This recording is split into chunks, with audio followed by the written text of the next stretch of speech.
Magandang araw sa iyo. Naisip mo na ba, kung halimbawa bigla kang ilipat ng kumpanya mo ng pwesto? Lalo na, alam mo na, kung kakareklamo mo lang tungkol sa sahod mo o kaya sa benepisyo, legal pa ba yon? Hanggang saan ba talaga yung kapangyarihan ng management? At kailan ba to maituturing na parang paraan na lang para mapilitan kang umalis? Ngayon, susuriin natin ang isang mahalagang desisyon ng Korte Suprema na tumatalakay mismo diyan. Ito, bale, pag-uusapan natin base mismo sa dokumento ng kaso, ha.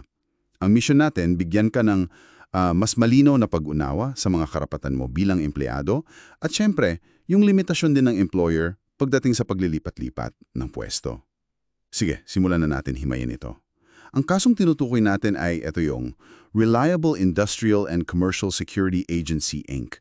and Ronald P. Mustard versus the Honorable Court of Appeals, Antonio C. Caña and Margarito Aguiwes. Medyo mahaba yung title, no? Pero ang GR number nito ay 190924 at ang petsa ng desisyon, September 14, 2021. So medyo bago-bago pa. Okay, ganito yung nangyari. May dalawang security guard, sina G. Cañete at G. Oguis. Mga empleyado sila ng RICSA at matagal na sila naka-assign sa isang lugar sa Pier 12. Si Cañete, grabe, 12 taon. Tapos si Oguis, 9 na taon din. Ang tagal na nun, diba? Oo. Imagine, 12 years and 9 years sa iisang post, parang kabisado mo na lahat doon, no? Oo nga eh. Tapos nung 2006, bale itong dalawang gwardya, nagsampa sila ng hiwalay na reklamo. Ang reklamo nila, kulang daw ang sahod at mga benepisyong natatanggap nila. Money claims kumbaga. Tapos eto na, ilang araw lang, pagkatapos isumite yung kaso nila for decision, bigla silang inilipat ng riksa sa ibang pwesto na C4 Shell at CY08. Agad-agad, no? Agad. Parang ang bilis ng pangyayari, ah. Oo nga eh. Dahil doon, nagsampa ulit sila ng kaso, this time, constructive dismissal naman. Ang sabi nila, parang ganti ito eh. Ganti dahil nag-file sila ng money claims, tsaka dagdag gastos pa daw sa pamasahe yung bagong assignment nila. Make sense yung reklamo nila, no? Pero syempre, may depensa rin ang RICSA.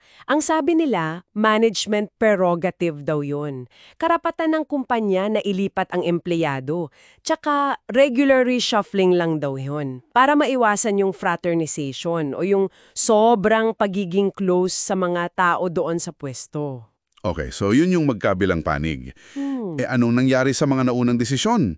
Sa labor arbiter, halimbawa? Doon sa labor arbitrator, bale, ibinasura yung kaso ng constructive dismissal. Ang sabi ng arbiter, valid exercise daw ng management prerogative yung paglipat. Oh, so pabor sa kumpanya initially? Oo, at kinatigan pa yan ng National Labor Relations Commission, yung NLRC. Ganon din ang sabi nila. Basta daw walang demotion sa rank or pagbaba ng sahod, okay nang yung transfer. Karapatan daw yun ng employer. Okay. Pero hindi dyan natapos, di ba? Umakyat pa yata ito. Tama ka. Umabot ito sa Court of Appeals. At dito talaga nagkaiba ang resulta. Anong sabi ng Court of Appeals? Binaliktad ng CA ang desisyon ng NLRC. Nakita nila na, may mga procedural issues daw doon sa petisyon ng mga gwardya, pero mas pinahalagahan ng CA yung konsepto ng social justice. Social justice? Paano nila in-apply yun dito? Ang sabi ng CA parang sobrang kahina-hinala daw talaga yung timing ng paglipat. Ginawa kasi agad-agad pagkatapos nilang magsampa ng kaso for money claims. Yung timing talaga yung naging crucial, no? Oo, parang ang dating ganti nga. So para sa CA, malinaw na constructive dismissal yon. Nag-award nga sila ng separation pay at back wages dahil strained mo raw yung relasyon. Kaya lang medyo naging hindi specific yung detalye doon sa mismong follow o yung dispositive part ng desisyon. Medyo vague. Okay. So dahil medyo vague yung CA decision, umakyat pa ulit sa Korte Suprema na. Exactly. Ang RICSA naman ang nagdala ng kaso sa Korte Suprema. Ang mga naging issue doon, una, tama ba raw yung ginamit nilang legal remedy para umakyat sa SC? Tapos, pangalawa, at ito yung pinaka-core ng issue, nagkaroon nga ba talaga ng constructive dismissal? Teka, ano muna yung sa remedy? Bakit naging issue yon? Kasi, may technicality doon. Mali daw yung klase ng petition na final ng RICSA sa SC. Dapat daw Rule 45 appeal, hindi Rule 65 certiorari. Tapos, lumagpas na rin sila sa deadline para umapela. Naku, technical error. So dapat na-dismiss na lang agad. Technically, oo. Pero dahil nga doon sa kakulangan sa detail ng CA decision, at dahil grabe, 11 taon na palang umaandar yung kaso noon. Sobrang tagal na. Wow, 11 years. Oo.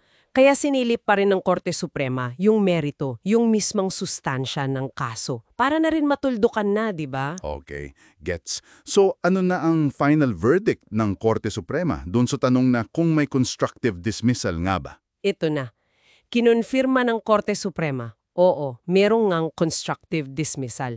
At dito, importante yung sinabi nila tungkol sa management prerogative. Anong sabi nila doon? Kasi yung lagi ang depensa ng mga kumpanya, di ba? Totoo, pero nilinaw ng SC na ang management prerogative, yung karapatan ng empleyador na mag-manage, kasama na yung pag-transfer ng empleyado, hindi yan absoluto. May hangganan yan.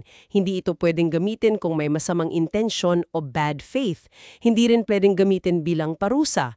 At hindi rin pwede kung yung paglipat ay hindi makatwiran, sobrang inconvenient o pahirap, o kaya naman ay mapanakit sa empleyado.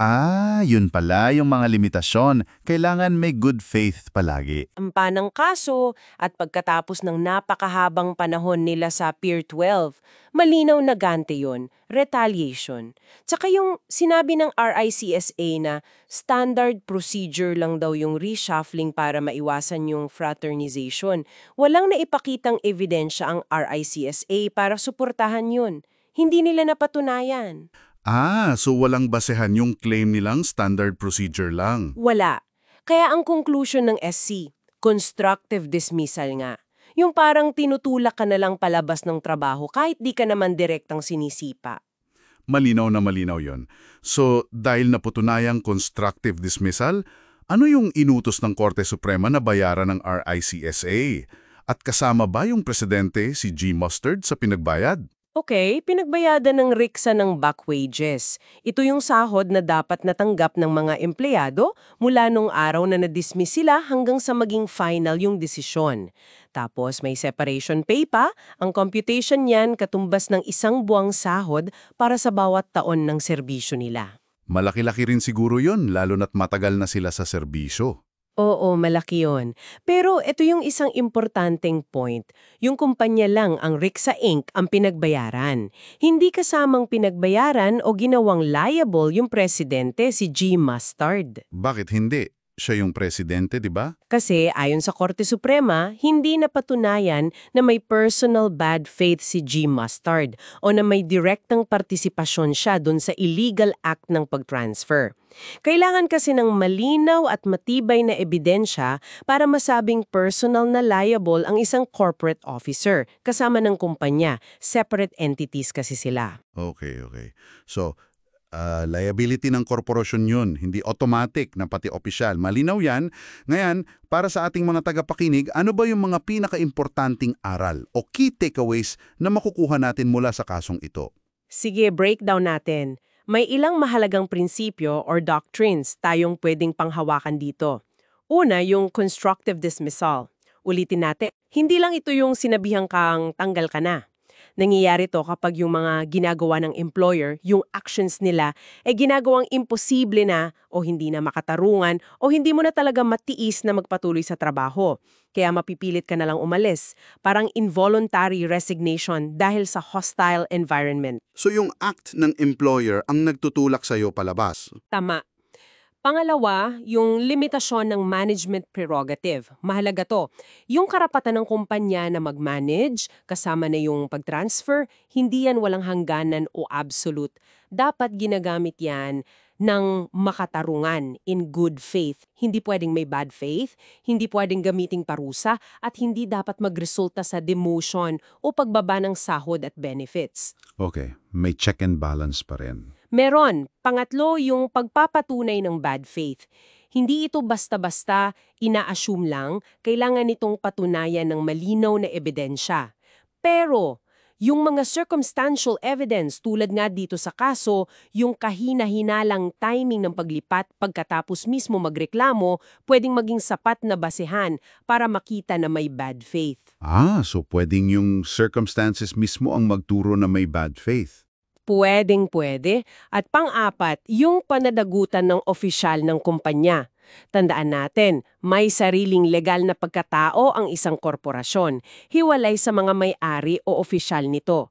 Kaya yung mga opisyal, mananagot lang sila kasama ng kumpanya kung mapapatunayan talaga na kumilos sila ng may masamang intensyon, acted in bad faith, o kung may malinaw silang partisipasyon doon sa ginawang ilegal ng kumpanya. Hindi automatic yan. Napakalinaw na mapuntong yan. Salamat. Alam mo, ito ngayon yung nagbubukas ng isang parang mas malalim na tanong para sa ating lahat, no? Sa tingin mo, paano kaya ang pinakamahusay na mababalanse ng isang kumpanya yung lehitimong karapatan nilang maglipat ng empleyado? Kasi kailangan yun sa operations, di ba? Pero at the same time, yung obligasyon din nilang siguraduhin na hindi ito nagiging tool para sa pang-aabuso o paghihigante. Lalo na siguro kung may mga dati ng di pagkakaunamaan tulad dito sa kaso. Interesting yan na pag-isipan, no? Mahalaga ang boses mo rito sa usapang ito. Ano kaya ang pananaw mo dyan? Pwede kang mag-iwan ng komento sa ibaba. Gusto naming marinig yan. At siyempre, kung nakita mong makabuluhan itong ating paghimay sa kasong ito, pakipindot naman ng like o favorite button. Malaking tulong yan. Oo nga! At huwag din kalimutang mag-subscribe para lagi kang updated sa mga susunod pa nating malalimang pagsusuri sa mga importanteng kaso at issue na, alam mo na, maaaring makaapekto sa'yo bilang empleyado o kahit bilang employer. Hanggang sa muli!